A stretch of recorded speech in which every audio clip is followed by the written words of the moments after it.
your eyes for a moment. Take a breath. Right now, in this moment, is your body relaxed or is it on guard? Most of you are sitting here with a nervous system that is living in a permanent state of survival.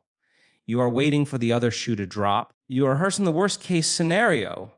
And as long as you are living in that state of emergency, your body cannot and will not repair itself. Here is the truth about why the healing you've been praying for hasn't arrived yet. Take a moment to truly settle into the chair you are sitting in, and I want you to become aware of the space your body occupies in the room. Now, consider a profound biological reality. Your body is an instrument of consciousness that is constantly eavesdropping on your thoughts.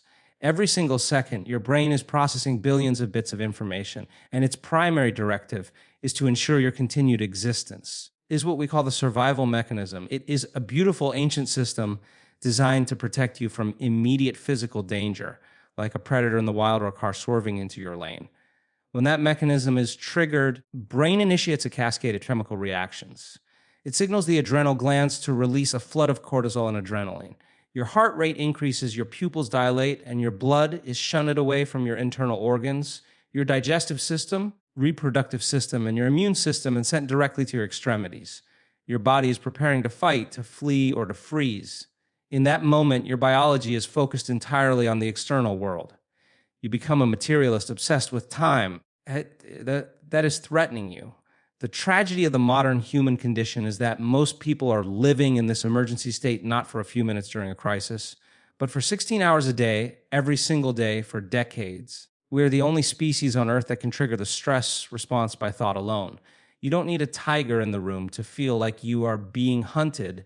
You only need to think about your mounting debt, your difficult boss, betrayal of a partner 10 years ago. Because the body is the subconscious mind. It does not know the difference between the actual external experience and the internal emotion you are creating through thought. To the body, the event is happening right now. It is in a state of emergency. When you live in this survival paradox, you are essentially asking your body to do the impossible. You are asking it to heal and repair itself while it simultaneously believes it is under attack. It is an anabolic process. It requires energy, peace, and a state of internal order. It is a function of the parasympathetic nervous system, the rest and digest system. However, when you are in survival mode, you are in a catabolic state, which means you are breaking down the body to produce fuel for a perceived emergency. You are literally using up your life force to survive a threat that doesn't exist in your physical reality. This is why you feel exhausted, why your joints ache, why your immune system begins to fail. Your body is not broken. It is simply doing exactly what it was designed to do in a crisis. It has diverted all resources away from the long-term projects of cellular repair, DNA maintenance, tissue regeneration, because it doesn't think there is going to be a long-term. It thinks it has to survive the next 10 minutes. If you are constantly scanning your environment for what is wrong, you are training your nervous system to stay in a high, beta brainwave state. This is a state of high arousal and incoherence. In this state, the brain is partitioned. It's like a house where every room is playing a different song at a different volume, harmony, only noise.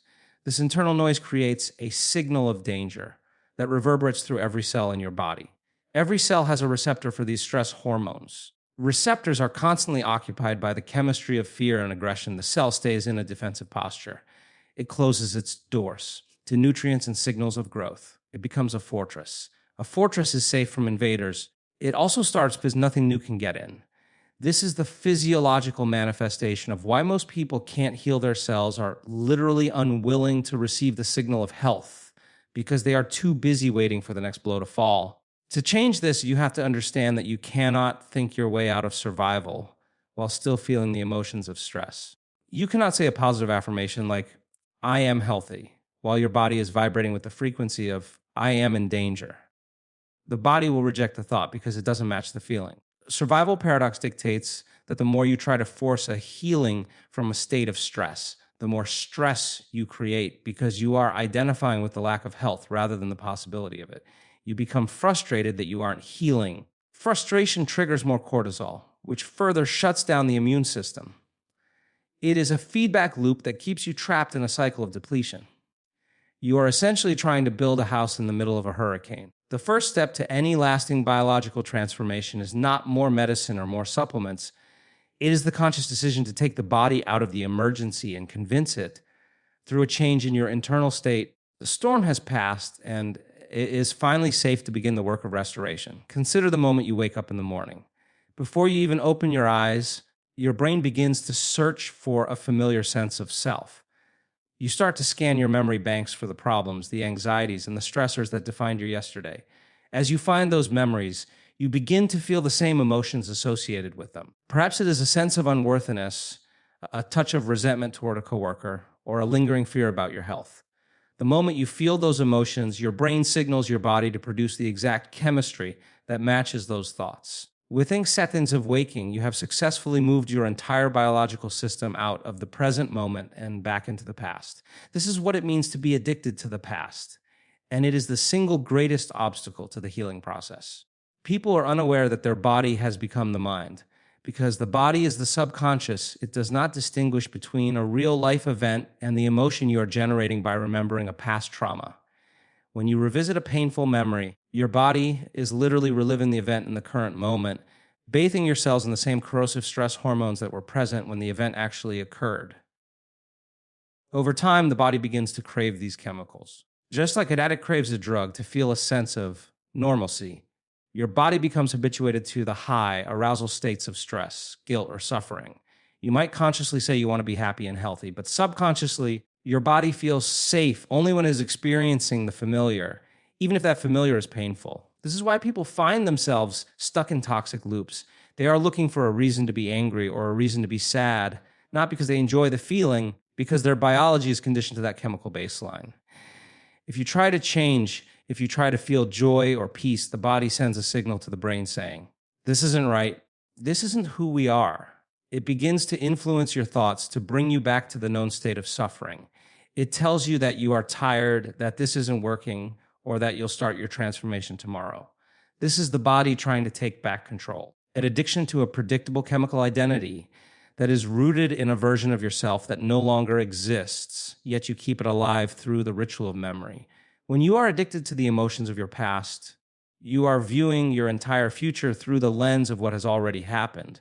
You are literally incapable of seeing new possibilities because your brain is hardwired to look for the old ones. Creates a state of biological stuckness. Healing requires a massive amount of energy, but if all your energy is being used to maintain a state of emotional survival based on a memory from 5 years ago, nothing left for the internal repair of your physical frame. Your DNA is waiting for a new signal, a new instruction, but you keep giving it the same old command of danger and lack. To heal, you must interrupt this chemical habit. You have to become conscious of your unconscious thoughts and feelings. You have to realize that every time you reach for that old resentment, you are essentially poisoning your own internal environment. You are choosing to keep your body in a state of emergency because the adrenaline of that emergency makes you feel something, even if that something is destroying you. Addiction creates a personality that is fundamentally at odds with the process of restoration. Your personality creates your personal reality, and if your personality is made of the same thoughts and feelings you've had for 20 years, your reality will remain the same. The body becomes a record of the past, and it carries that record into every interaction, every cell, and every breath. You cannot create a new future while your body is chemically obsessed with an old hurt. Most people spend their lives waiting for something outside them to change so they can finally feel a different way, but they don't realize that they have the power to change their internal chemistry first. When you stop feeding the addiction to the past, the body goes through a withdrawal process. You might feel anxious, uncomfortable, or lost. This is actually a sign that you are breaking the cycle. This is the moment where true healing begins. You are finally pulling your energy out of the past and making it available for the creation of a new life. If you want to heal a physical condition, you have to stop giving the body the chemical signal that created the condition in the first place. It requires a level of self-awareness that most people never cultivate. It means catching yourself in the middle of a thought that leads to an old emotion and choosing to move your attention elsewhere. It means refusing to be defined by your history. As long as you are more in love with your story than you are with your potential, you will remain tethered to the biology of that story. The body is waiting for a leader. It is waiting for you to step out of the cycle of reaction and into a state of creation. Transition is not easy because the body is a powerful servant that has become the master. It wants its fix of cortisol and adrenaline. But once you recognize that your suffering is a habit rather than a necessity, you gain the keys to your own laboratory. You begin to understand that you are the scientist, the experiment, and the result all at once. By refusing to live in the past, you finally allow the body to enter the present. Present is the only place where the immune system can actually function at its peak. You must fire and wire new neural pathways that are not linked to the old trauma. You must teach the body what it feels like to be free of the burden of memory. Only when the body is no longer a monument to the past can it become a vessel for a brand new future. One of the most profound illusions we live under is the belief that our internal state is a direct reflection of our external environment. Tell ourselves that once we have the perfect partner, once the bank account is full, or once the physical diagnosis disappears, then, and only then, will we finally feel a sense of peace and safety. We are conditioned to be victims of our circumstances, waiting for something outside of us to change so that we can feel a change inside of us. But if you are waiting for a physical change to occur before you feel safe, you are operating within the old Newtonian model of reality, which is based on cause and effect. Model, you are always waiting for the cause to happen so you can experience the effect. In the realm of true biological transformation, however, we must become the cause. We must understand that safety is not a circumstance you find, it is a frequency you broadcast. It is a state of being that you must cultivate within your own nervous system, regardless of what is happening in the world around you. When you live your life waiting for the world to give you permission to feel okay, you are living in a state of separation. You are separated from your power and separated from the very healing you seek. If your internal environment is a stormy sea of anxiety, your cells are receiving a constant broadcast that the world is a dangerous place. Matter if you are sitting in a beautiful garden or a safe home, if your internal frequency is tuned to threat, your biology will respond as if you are in a war zone. This is because the body is a purely objective instrument, not judge the validity of your feelings. It simply executes the chemical orders it is given. If the signal is fear, the cell membranes stay tight and defensive. If the signal is safety, the cell membranes relax, allowing for the exchange of nutrients and the elimination of waste. Therefore, to heal, you must move from being a victim of your environment to being the master of your internal chemistry. You have to teach your body emotionally what safety feels like before the evidence of that safety exists in your outer world. This requires a radical shift in how we perceive reality. You have to be able to close your eyes, sit in the stillness, begin to generate the feeling of peace, the feeling of gratitude, and the feeling of absolute security within your own chest. When you do this, you are beginning to change the electromagnetic signature of your body. You are moving from a state of survival, which is characterized by a narrow focus on the material world, to a state of creation where you are tuned into the field of possibilities. You can maintain that frequency of safety even when your bank account is low, or even when your body is still in pain. You are performing a heroic act of consciousness. You are telling your body that the danger is over. You are signaling new genes in new ways. The body begins to believe it is in a new environment, and because the body is the laboratory of the mind, it starts to produce the chemistry of growth and repair to match that new internal environment. People struggle with this because they have been trained to believe only in what they can see, smell, taste, felt, and hear. They are slaves to the senses. If the senses tell them there is a problem, they feel the stress of the problem. The moment you start to feel the frequency of safety within you, you are no longer a slave to your senses. You are beginning to influence the quantum field. You are broadcasting a signal into the field that says, it is done. I am safe. The field, which is the invisible energy that governs the physical world, must eventually respond to that signal. The physical reality is simply the shadow cast by your internal frequency. If you want the shadow to change, try to manipulate the shadow. You change the object that is casting it. You change the frequency. This internal safety is the foundation of all miraculous healings. Think of the immune system as a specialized defense force. That force is constantly being called to the borders to fight an imaginary enemy. The stress of your thoughts. It has no resources left to police the interior of the body. It cannot find the cancer cells. It cannot repair the damaged tissue. It cannot balance the hormones. But the moment you switch the frequency to safety, that energy is returned to the body. The defense force stands down and returns to the interior to perform its vital functions. This isn't just a psychological trick, a physiological necessity. You are essentially moving your biology from a state of emergency to a state of homeostasis. You have to practice this frequency until it becomes your new baseline. You have to become so familiar with the feeling of safety that you can return to it even in the midst of a chaotic day. This is how you become the architect of your own health. If you start looking in the mirror to see if you are healed, and you start looking within to see if you are still holding the frequency. When the frequency of safety becomes more real to you than the conditions of your life, the body will inevitably follow the mind. It has no choice. It must align with the new signal you are broadcasting. You are no longer waiting for a reason to feel good. You are the reason. You are the source of your own security. And in that sovereignty, the body finds the peace it needs to finally heal itself. To truly grasp why the body refuses to mend itself, we must look at the relationship between the conscious mind and the subconscious body. We often think of our minds as being the master, the one in the driver's seat making all the decisions. But the reality is that by the time we are in our mid-30s, 95% of who we are is a set of memorized behaviors, emotional reactions, and hardwired beliefs that function like a computer program. Program is what we call the subconscious mind, and for the vast majority of people, the body has actually become that mind. Think about it. You can get into your car and drive to work without consciously thinking about every turn, every signal, pressure of your foot on the brake. Your body has memorized the task so well that the conscious mind can be miles away, thinking about the future or the past, while the body performs the function. This same principle applies to your emotional life. If you have spent years practicing resentment, if you have spent decades practicing the feeling of being unsafe, your body has memorized that state of being better than your conscious mind ever could. It has become the mind of fear. Why you can read every self-help book, attend every seminar, and repeat every positive affirmation, yet still find yourself waking up with a knot of anxiety in your stomach. Your conscious mind wants to heal, it wants to be free, and it wants to feel safe. The body is saying, no, wait a minute. For 20 years, we have been practicing the chemistry of survival, and I am the one in charge of the laboratory now. When the body becomes the mind, it is like a runaway train, operating on a loop of chemical signals that have nothing to do with your current intentions. To the body, the feeling of being on high alert is home. It is familiar, and in the strange logic of biology, what is familiar is perceived as safe, even if it is actually killing you.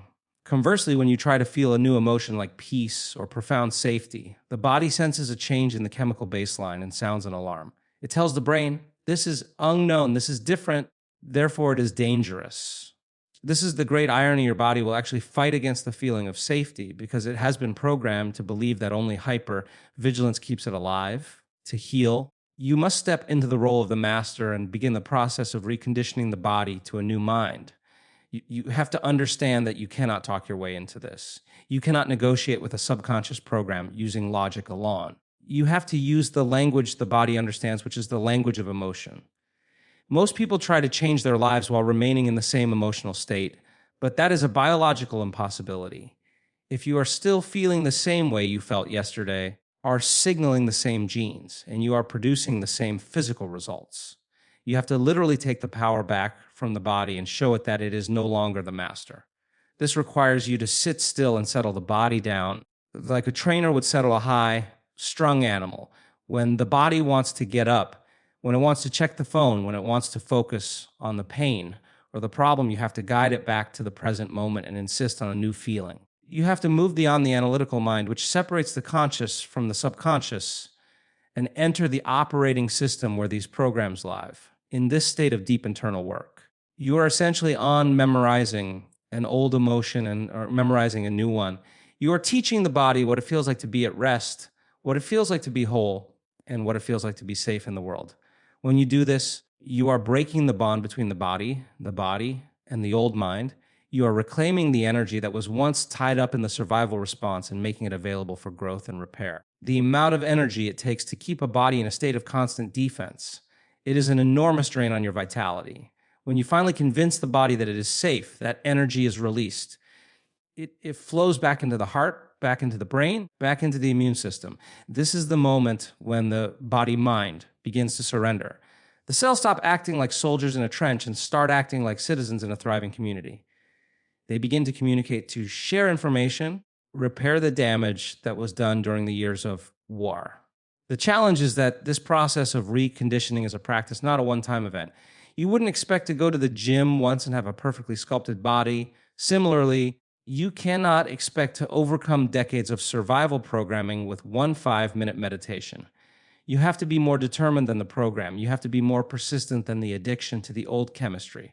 Every time you catch yourself falling back into the old unsafe feeling and you choose to move back into the frequency of safety, you are performing a surgical strike on your old identity. You are firing and wiring new neural connections. You are literally changing your biology. You are showing your body that it is okay to stand down. You are proving to your cells that the environment has changed, not because the world outside has changed, because the commander of the system has decided on a new direction. When the body finally accepts the new mind of safety, the physiological shift is nothing short of miraculous. The heart begins to beat with a coherent rhythm. The brain begins to work in a unified way, and the body's natural intelligence, which knows exactly how to heal a cut, mend a bone, or destroy a virus, is finally given the green light to do its work. When you decide to truly change your life and heal your body, you must prepare yourself for a confrontation with the greatest obstacle you will ever face, the old version of yourself. Most people fail to heal not because they lack the will, because they do not understand the sheer momentum of their own personality. Your personality is made up of how you think, how you act, and how you feel, and that personality has become a biological habit. It is a set of grooves in the brain and a chemical signature in the body that has been reinforced by years of repetition. When you decide to step into a state of safety and wholeness, you are essentially attempting to cross a bridge from an old familiar reality to a new, unknown one. This space between the two versions of yourself is what many call the void or the unknown. To the conscious mind, the unknown is where all possibilities lie, but to the survival-based nervous system, the unknown is the most terrifying place on earth. Your brain is a record of the past. The moment you step outside the boundaries of your old personality, your body sounds a massive alarm. This is why people often feel worse before they feel better. The moment you stop reaching for the old drama, old resentment, or the old anxiety, the body begins to experience a chemical withdrawal. It has been living on a high-octane fuel of stress hormones for so long that when you try to replace them with a calm, steady frequency of safety, the body feels like it is dying. It sends frantic messages to the brain. Making a mistake, this doesn't feel right. You're going to be vulnerable, or you'll never be able to handle what's coming if you don't stay on guard. This is the point where most people turn back. They mistake the discomfort of growth for a signal of danger. They interpret the internal friction of breaking a habit as evidence that they are doing something wrong. They retreat to the known territory of their suffering because suffering is painful. It is at least predictable. In their mind, the misery of the past is safer than the uncertainty of a new future. To break the habit of being yourself, you must become the observer of these thoughts. Recognize that the voice in your head telling you to be afraid is not you. It is merely a program trying to preserve the status quo. Healing requires you to be greater than your environment, greater than your body, and greater than time. You have to stay in that uncomfortable space of the unknown and refuse to return to the old chemistry. Think of it as a cocoon. Inside the cocoon, the caterpillar is literally dissolving. It is no longer what it was, but it has not yet become the butterfly. If you were to open that cocoon during the transition, you would find a mess of undifferentiated cells. That mess is the transition. That is what it feels like when you are dismantling an old identity built on trauma and replacing it with an identity built on safety. You are in a state of biological flux. If you can maintain your focus and keep your body in a state of heart-centered safety during this transition, you are essentially reordering your entire existence. When you leave the known territory, you are also leaving the biological baggage that came with it. Many of the diseases and conditions we carry are actually tethered to our old personality. They are the physical manifestations of living in a state of defense. When you drop the personality, disease no longer has an anchor, but you cannot keep the disease and change the personality, nor can you keep the personality and lose the disease. They are two sides of the same coin. This is why healing is often described as a rebirth. You have to let the old version of you die. You have to let go of the way you used to complain, the way you used to feel like a victim, and the way you used to see the world as a hostile place. You are trading a survival-based identity for a creation-based identity. This is a profound act of courage. It requires you to trust in a future that you cannot yet see with your eyes, but that you can feel with your heart. As you stay in this process, you begin to realize that the discomfort you are feeling is actually the feeling of your old self leaving your body. The anxiety is the breaking of a chemical bond. The confusion is the dismantling of old neural networks. If you can look at that discomfort and say, this is the feeling of transformation, you change your relationship to the process. You stop trying to escape the feeling and start to welcome it as proof that the work is working. You are teaching your nervous system that it is safe to be in the unknown. You are showing your body that it doesn't need to be afraid of the silence or the peace. When you successfully navigate this void, you emerge on the other side with a brand new nervous system. You have literally fired and wired a new way of being. The genes for health, which were previously suppressed by the noise of survival, can finally find expression. You find that you no longer have to try to feel safe. You simply are safe because the person who was afraid no longer exists. Moved beyond the memory of yourself and into the presence of your potential. When we look at the nature of health and the physics of the human body, we must eventually confront the concept of coherence. To understand why most people not heal because they never feel safe, we have to look at the energetic signature of the heart and the brain. In a state of survival, the brain is in a state of high arousal incoherence, firing like a lightning storm in a way that is fragmented and out of sync. This happens because when you are stressed, you are trying to control and predict everything in your life. You are shifting your attention from your job to your ex-partner, to your physical pain, to your bank account, and back to your illness. Each of these different subjects has a different neurological network in the brain. As you frantically shift your attention from one thing to another, individual circuits start firing out of order. This creates a state of internal static. When your brain is incoherent, you are incoherent. When your brain is not working right, you are not working right. You are sending a message of chaos down the spinal cord to every organ, tissue, and cell in your body. Contrast this with the state of coherence that emerges when a human being finally feels safe. When you drop the guard of the ego and move into the heart, something miraculous happens to your biology. The heart has its own complex nervous system, often called the little brain in the heart. When you begin to activate elevated emotions like gratitude, appreciation, or a deep sense of security, the heart begins to beat in a very orderly, rhythmic, and consistent fashion. This is heart coherence. This rhythmic beating creates a powerful electromagnetic field that can be measured up to several feet away from your body. More importantly, current signal travels up the vagus nerve to the brain. It acts as a metronome, informing the brain that it is safe to relax. In response, the brain starts to synchronize its different lobes and hemispheres. The static clears, brain moves into a state of holistic flow. This is the moment when you move out of the survival paradox and into the state of coherence. In this state of coherence, the body stops leaking energy to the environment. When you are in stress and fear, you are essentially bleeding energy into the external world to prepare for a fight that never comes. You are using up your internal light. But when you create coherence through the feeling of safety, you start to build your internal energy. You are no longer reacting to the world, you are creating your own world. This energy is then used by the body to perform what we call spontaneous healing. But it isn't actually spontaneous, it is the natural result of a system returning to order. When the heart and brain are in sync, the autonomic nervous system, the system that handles all the functions of the body you don't think about, moves into a state of homeostasis. It starts to balance your blood sugar, regulate your hormones, repair the lining of your gut. It does this because the signal it is receiving from the commander is no longer emergency, but harmony. People are waiting for their physical condition to improve so that they can feel the gratitude that leads to coherence. But you have to feel the gratitude first to create the coherence that allows the healing to happen. Gratitude is the ultimate state of receivership. In our world, we give thanks after we receive something. Therefore, when you feel gratitude, you are signaling to every cell in your body that the event you are waiting for has already occurred. You are telling your body it is safe to receive. This emotional signature is the key that unlocks the door to the healing library. When you combine a clear intention of health with the elevated emotion of safety and gratitude, you are motively changing the instruction manual for your DNA. You are moving from a state of noise to a state of symphony. In a symphony, every instrument plays in relation to the others. In a coherent body, every cell vibrates in relation to the whole. This unity is where the miraculous happens.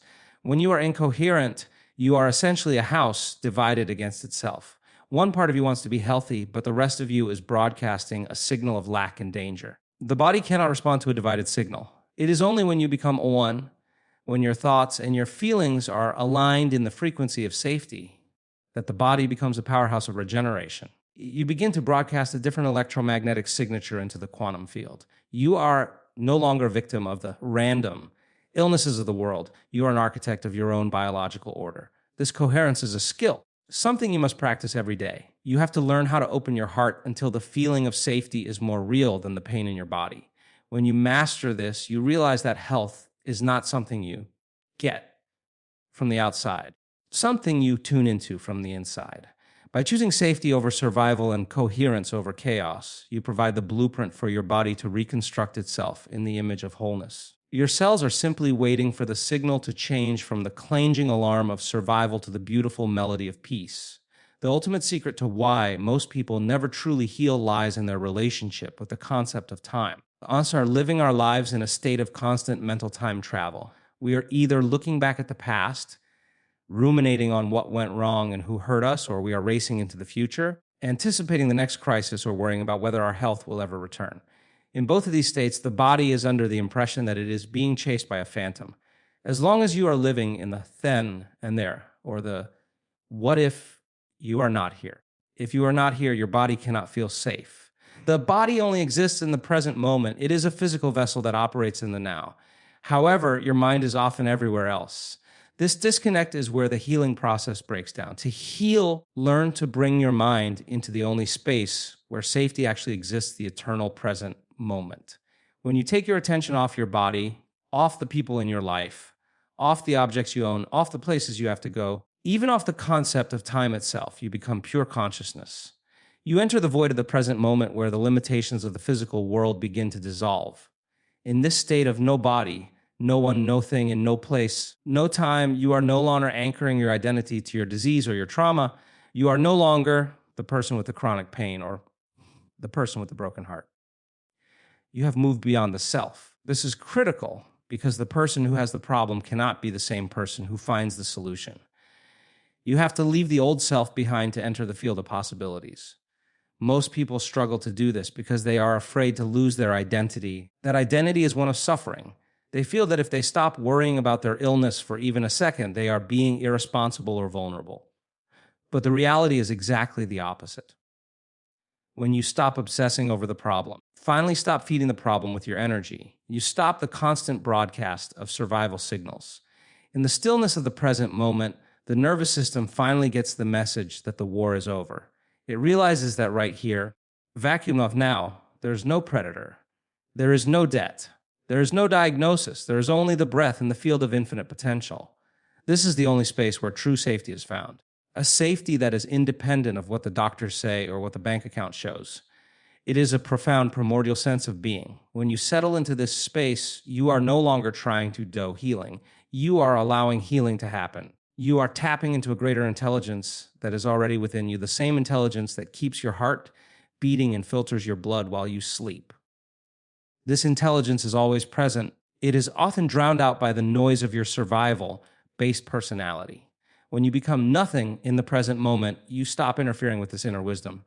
You get out of your own way. You move from the narrow focus of the ego, always scanning for danger, to the open focus of the heart. In this open focus, you are unified with the field. You are no longer a separate fragment struggling to survive. You are a part of the whole. This is the state of total receivership. As you linger in this eternal now, you must begin to sense the space around you and the space within you. You must become more aware of the energy than the matter. Matter is the slow vibration of survival, but energy is the fast vibration of creation. By dwelling in the present moment, you start to raise your frequency. You start to feel the safety of being connected to something much, much larger than your individual self. This is where the miracle occurs. When the body senses this profound peace, to drop its defenses at the deepest cellular level, the inflammatory markers go down. The stress hormones dissipate.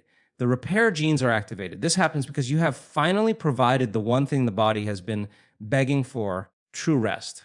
Not the rest of sleep, which is often disturbed by the day's anxieties, but the rest of conscious presence.